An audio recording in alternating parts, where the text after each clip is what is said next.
Imagine a world where Johannes Gutenberg, instead of revolutionizing the world with the printing press, unveils a groundbreaking invention known as the typewriter in the mid-1400s.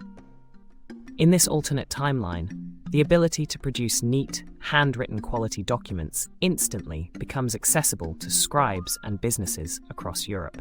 Education booms as literacy rates dramatically climb, with personal typewriters becoming prized possessions, leading to the dawn of individual publishing centuries earlier. The mass production of books is delayed, but slowly, a wave of newsletters and personal journals floods the intellectual landscape, fostering an era of diverse thought and rapid dissemination of ideas.